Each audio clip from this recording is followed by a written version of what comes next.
हमारे crime minister जो कि सारी जगह दुनिया को खुशामद करते फिरते हैं, तो क्यों नहीं बात की अफगानिस्तान गवर्नमेंट के साथ? क्यों नहीं अभी तक पाकिस्तान का जो फॉरेन मिनिस्टर है वो सारी दुनिया के चक्कर लगा रहा है? सबसे इंपॉर्टेंट तो अफगानिस्तान जाना चाहिए था उसको। शुरू हो गई दहशतगर्दी की जंग, तो ये चलती जाएगी। इसमें बड़ा हमें अकल से चलना पड़ेगा। फेडरल गवर्नमेंट है, इनको बैठ के इसके ऊपर मुसलसल मीटिंग्स करनी चाहिए। हुकूमत को जेनेवा में भीख मांगते हुए शर्म नहीं आती। मईशत संभालने के दावेदार अगयार के पांव में गिरे हुए हैं। हमारे क्राइम मिनिस्टर सारी दुनिया की खुशामद करते फिर रहे हैं। वजीर खारजा भी सारी दुनिया के चक्कर लगा रहा है। चेयरमैन तहरीक इंसाफ इमरान खान का सेमिनार से खिताब, हुकूमत पर कड़ी तनकीद करते हुए बोले, अगर दहशतगर्दी की जंग शुरू हो गई तो ये रुकेगी नहीं, हमें अक्ल से चलना पड़ेगा। विफाकी हुकूमत को बैठकर इस मामले पर मुसलसल मीटिंग करनी चाहिए। ये आदमी जो है अगर ये इलेक्शन में कामयाब हो के बरसरे इक़्तिदार आता है तब भी इस मुल्क की तबाही होगी। इन्होंने एतमाद का वोट लेना है। इनके पास 186 नहीं है, जो कि गलत तौर पे ये कह रहे हैं कि हमारे पास 186 है। आईनी तौर पे एक ऐसा रास्ता मौजूद है जो फेडरल गवर्नमेंट ऑप्ट कर सकती है और उसे कहते हैं गवर्नर राज। इमरान खान मुल्क दुश्मन एजेंडे पर काम कर रहा है। वो और उसके वर्कर्स गुमराही की आखिरी हद को पहुंचे हुए हैं। वफाकी वज़ीर दाखिला राना सनाउल्लाह की लाहौर में मीडिया से गुफ्तगू, बोले 1 महीने से असेंबलियां तोड़ने का रोना रो रहे हैं। इलेक्शन तो तभी होते हैं कि असेंबलियां तोड़ दी जाती। अगर PTI गैर आईनी इकदाम करेगी तो हुकूमत गवर्नर राज नाफिज कर सकती है। गवर्नर राज का दौरानिया 6 माह हो गया। सिवाय इमरान खान के एस्टेब्लिशमेंट, अदलिया, सियासतदान और कौम यही चाहती है कि मुल्क में इस्तेहकाम हो।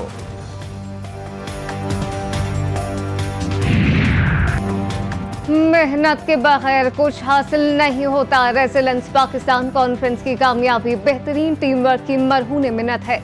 वज़ीर आज़म शहबाज शरीफ का ट्वीट वज़ीर खारजा बिलावल भुट्टो को खराज तहसीन पेश करते हुए लिखा, बिलावल भुट्टो ने F4 टीम की शानदार क़यादत की।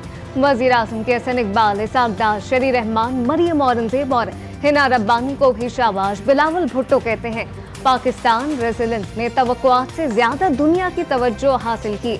सैलाब मुतासिरीन की इमदाद के लिए दुनिया ने दिल खोल कर इमदाद दी है। पूरा दुनिया ने मिलके पाकिस्तान के साथ शाना बशाना खड़ा है और हमारा मदद के लिए आगे आए हैं। हमने तकरीबन $9 अरब से ज़्यादा प्लेजेस इकट्ठे किए, जो कि सारी एक्सपेक्टेशन से ज़्यादा थे। हमारा अपना टारगेट से भी ज़्यादा था और हम पूरी दुनिया का शुक्रगुजार हैं। यूनाइटेड नेशन सेक्रेटरी जनरल के शुक्रगुजार हैं। पंजाब असेंबली दूसरे रोज भी मछली मार्केट बनी रही। हुकूमती और अपोजिशन आमने सामने। अपोजिशन अरकान कॉपियां फाड़कर हवा में उछालते रहे। अपोजिशन अरकान के परवेज इलाही के खिलाफ डाकू डाकू के नारे। नून लीग का असेंबली में जारहाना रवैया अख्तियार करने का फैसला। तमाम अरकान को असेंबली में हाजिरी यकीनी बनाने की हिदायत। स्पीकर सिप्तैन खान ने इजलास 11 जनवरी तक मुलतवी कर दिया। विफाकी वज़ीर दाखिला जूता क्लब के मेंबर बनते बनते रह गए। पंजाब असेंबली के बाहर खड़े शख्स ने राना सनाउल्लाह की गाड़ी पर जूता दे मारा। पुलिस ने जूता मारने वाले शख्स को हिरासत में ले लिया। ज़राए के मुताबिक हिरासत में लिया गया शख्स तहरीक इंसाफ के MPA का ड्राइवर है। हमारे जो MPA साहबान हैं मुजफ्फरगढ़ के, साबिक वज़ीर आज़म इमरान खान साहब के सामने ये बात रखी है कि किस तरह अननोन नंबर से उन्हें कॉलें आई। PDM की तरफ से 1 अरब 20 करोड़ रुपया 5 MPS के लिए ऑफर किया। इसी तरीके से जो मौजूदा मेंबरान हैं उनको ऑफर्स की गई। हमारे अरकान को नामालूम नंबर से फोन आ रहे हैं। 5 अरकान को 1 अरब 20 करोड़ की ऑफर की गई। फवाद चौधरी का इल्जाम, मीडिया से गुफ्तगू में कहा, इमरान खान को माइनस करना मतलब पाकिस्तान को कमजोर करना है। इलेक्शन कमीशन इंतखाबात कराने के सिवा हर काम को तैयार है।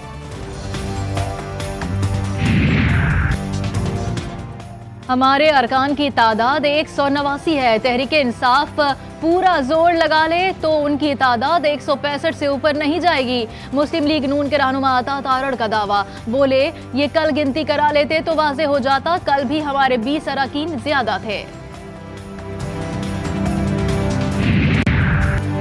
वज़ीर-ए-आज़म ने जनेवा में भी सियासी बैठक लगा ली। शहबाज शरीफ की पार्टी कायद नवाज शरीफ और मरियम नवाज से मुलाकात, मुल्क की सियासी और माशी सूरत हाल पर बातचीत। मुलाकात में इसहाक डार भी मौजूद थे।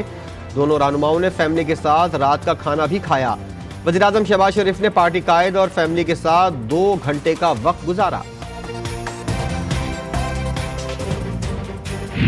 2 नंबरी शहबाज शरीफ और नवाज शरीफ की है वो है, ये शुरू से ही 2 नंबर है। हम इनके साथ 20 साल गुजारे हैं, कोई 1 नंबर काम करना ही नहीं, कसम खादी। दूसरी है ना, कसम खादी है कि अपने को पैसे नहीं लाने, लोगों के खर्च करने हैं। अब तो खैर माशाल्लाह जिस बेहतरीन तरीके से मांगने जाता है शहबाज शरीफ, ये बहुत बड़ी मांगत हुकूमत बन गई है, बहुत बड़ी। वजीर आला पंजाब ने शरीफ बिरादरान को 2 नंबर करार दे दिया। चौधरी परवेज इलाही कहते हैं 20 साल साथ गुजारे हैं। शरीफ बिरादरान ने कसम खाई है कोई 1 नंबर काम नहीं करना, ये शुरू से ही 2 नंबर है। शहबाज शरीफ जिस तरीके से मांगने जाते हैं वो सब जानते हैं। परवेज इलाही ने इमरान खान को सच्चा लीडर करार दे दिया। बोले इमरान खान सच्चा लीडर है जो हर खतरा आवाम के लिए मोल ले रहा है। इमरान खान के गिर्द फिर घेरा तंग करने की कोशिश। तौहीन इलेक्शन कमीशन और चीफ इलेक्शन कमिश्नर केस में काबिल जमानत वारंट गिरफ्तारी जारी। असद उमर और फवाद चौधरी के भी काबिल जमानत वारंट गिरफ्तारी जारी। फवाद चौधरी ने इलेक्शन कमीशन के फैसले को हाई कोर्ट के फैसले की तौहीन करार दे दिया। इलेक्शन कमीशन के फैसले के खिलाफ तौहीन अदालत का मुकदमा करने का ऐलान।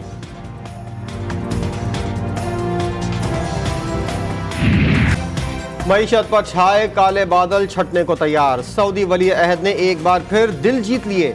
स्टेट बैंक ऑफ पाकिस्तान में डिपॉजिट की रकम $5 अरब तक बढ़ाने पर गौर करने की हिदायत जारी कर दी। $10 अरब की सरमायाकारी भी की जाएगी। सऊदी सरकारी खबर रसा एजेंसी के मुताबिक वली अहद की जानिब से ऐलान वज़ीर-ए-आज़म शहबाज शरीफ और मोहम्मद बिन सलमान के दरमियान राबतों के तनाजुर में किया गया।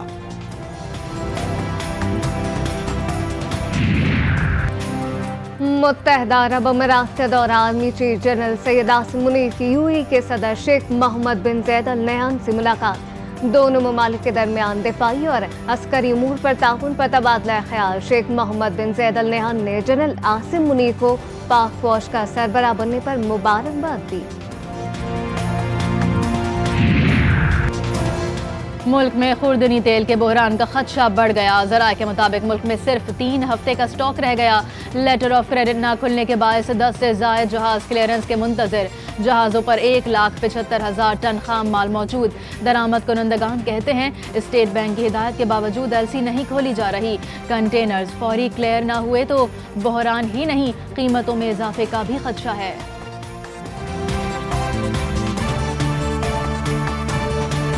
समझता हूँ कि पाकिस्तान में वाहिद सूबा सिंध है जो गरीब और मुस्तहिकीन को रोजाना की बुनियाद पर 6 लाख जो है आटे के थैलियां जो है 10 किलो वाली, वो रोजाना सिंध भर में 65 रुपए फी किलो के हिसाब से लोगों को दी जा रही है।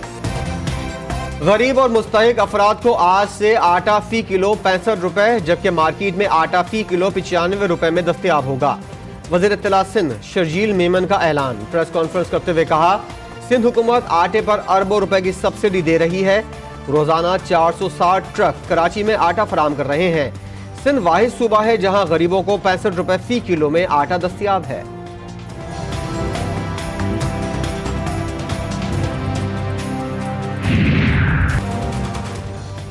अवाम आटे के लिए दर दर की ठोकरें खाने लगे, कोई पूछने वाला नहीं। पेशावर हाई कोर्ट ने आटे की कीमतों में इजाफे का नोटिस ले लिया। महकमा खुराक के सूबाई और वफाकी हुकाम कल तलब। चीफ जस्टिस ने रिमार्क्स में कहा कि वफाकी और सूबाई हुकूमत अवाम को रिलीफ देने में मुकम्मल तौर पर नाकाम हो गई। हुकूमत डॉलर्स के पीछे भागती है लेकिन अवाम को कुछ नहीं दे रही। भूख का राज, सनतें बंद, बेरोजगारी का तूफान। साबिक वजीर दाखिला शेख रशीद ने 13 जमातों का कारनामा बता दिया। ट्विटर पैगाम में लिखा वजीर खजाना ने 6 बिलियन कमर्शियल फॉरेन अकाउंट का जिक्र करके नया बहरान पैदा कर दिया। लोग बैंकों में अपने डॉलर लेने जाते हैं, बैंक पेमेंट से इनकारी हैं। हमारे हुक्मरानों का दुनिया में इमेज पेशावर फकीरों का है। जेनेवा में एक भी अहम लीडर कॉन्फ्रेंस में शरीक नहीं हुआ। कराची पर बादशाहत की जंग, तमाम सियासी जमातें तैयार। इलेक्शन कमीशन ने भी कमर कस ली। 15 जनवरी को बल्दियाती इंतखाबात के दूसरे मरहले का पिंडाल सजेगा। PTI, MKM, peoples party, Jamaat Islami और दीगर जमातें भरपूर जोर लगाने के लिए मैदान में उतरेंगी।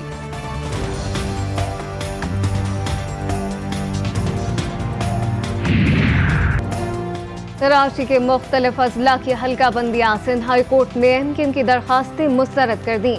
आपने जो नोटिफिकेशन चैलेंज किया है इस पर अदालत फैसला दे चुकी। सुप्रीम कोर्ट ने भी सिंध हाई कोर्ट का फैसला बरकरार रखा है। अदालत के रिमार्क्स।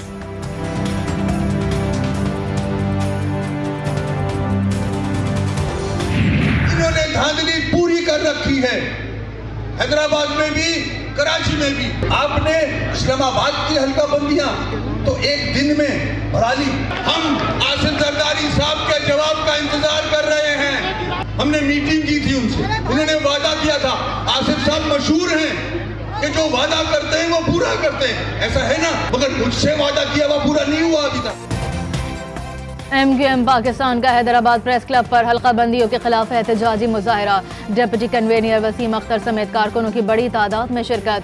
कारकुनों से खिताब में वसीम अख्तर ने कहा कि कराची और हैदराबाद की हल्का बंदियों को नहीं मानते।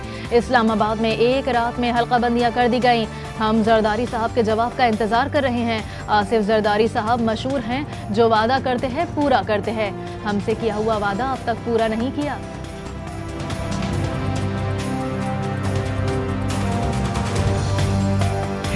तमाम पोलिंग स्टेशन पर, इसलिए कि कराची में इंतहाई हसास पोलिंग स्टेशन है, आम पोलिंग स्टेशन कोई भी नहीं है। जो कैटेगरी इलेक्शन कमीशन ने बनाई है उसके मुताबिक भी तो ये 5000 के करीब हैं, 4993। तो इन स्टेशनों पर तमाम की तमाम पर स्टैटिक पोजीशन पे आर्मी की और रेंजर्स की डिप्लॉयमेंट होनी चाहिए। अमीर जमात इस्लामी कराची हाफिज नईमुर रहमान ने कराची के तमाम पोलिंग स्टेशंस पर आर्मी और रेंजर्स की तैनाती का मुतालबा कर दिया।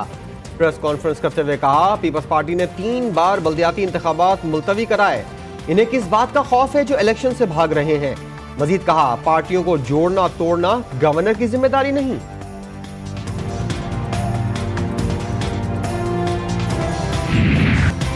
पंजाब असम्बली की मुमकिना तहलील रोकने के लिए दरखास्त। लाहौर हाई कोर्ट ने दरखास्त को फुल बेंच के रूबरू पेश करने की सिफारिश कर दी। जस्टिस शाहिद करीम ने दरखास्त पर तहरीरी हुक्मनामा जारी कर दिया। हुक्मनामे में कहा गया, लार्जर बेंच इस नौयत की दरखास्तों पर समाअत कर रहा है। इस दरखास्त की भी फुल बेंच के रूबरू पेश किया जाए। भारतीय हैकर्स के पाकिस्तानियों की हसास मालूमात चुराने के लिए साइबर हमले। नादरा और एयरफोर्स की वेबसाइट्स के जरिए मालूमात की रसाई की भारतीय कोशिशें। मशकूक वेबसाइट्स या एप्लीकेशन पर ज़ाती डेटा शेयर ना किया जाए। नेशनल टीकॉम सिक्योरिटी बोर्ड मुरासले में ताकीद।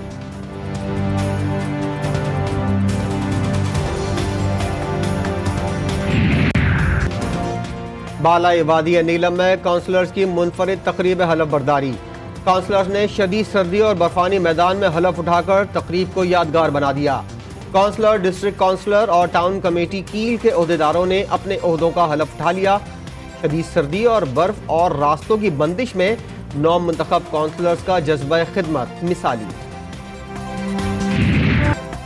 मुल्क भर में सर्दी की लहर बरकरार। गिलगित बल्तिस्तान, आजाद कश्मीर और बाला इलाकों की वादियां बर्फ से ढक गई। मौसम का हाल बताने वालों ने कल से आइंदा 3 रोज तक बाला इलाकों में बारिश और बर्फबारी की नवीद सुना दी। आज रात बलूचिस्तान में मगरिबी हवाओं का नया सिस्टम पहुंचेगा 13 जनवरी से।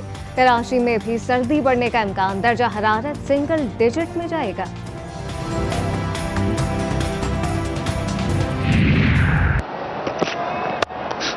It's it over the top and that will be it. Maximum to take Pakistan to victory. Going over mid-off and Pakistan win this first ODI by 6 wickets. One day series अपने नाम करने का मिशन। शाहीन कीवीज की परवाज महदूद करने का अज़्म लिए मैदान में उतरेंगे।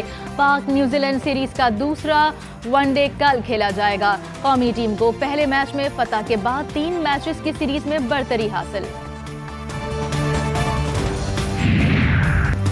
ICC world cup super league. Pakistan points table पर दूसरे नंबर पर आ गया। 130 पॉइंट्स हासिल कर लिए। न्यूजीलैंड के खिलाफ बाकी दोनों मैचेस जीतकर पहले नंबर पर आने की उम्मीदें रोशन। भारत 139 पॉइंट्स के साथ पहले नंबर पर। न्यूजीलैंड 130 पॉइंट्स के साथ तीसरे नंबर पर।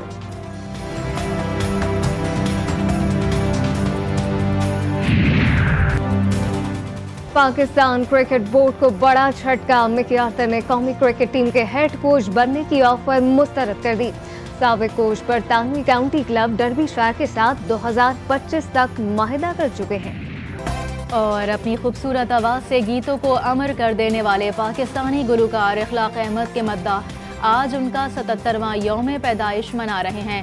बेमिसाल गुलकारी पर इखलाक अहमद को 7 मरतबा निगार अवार्ड से नवाजा गया।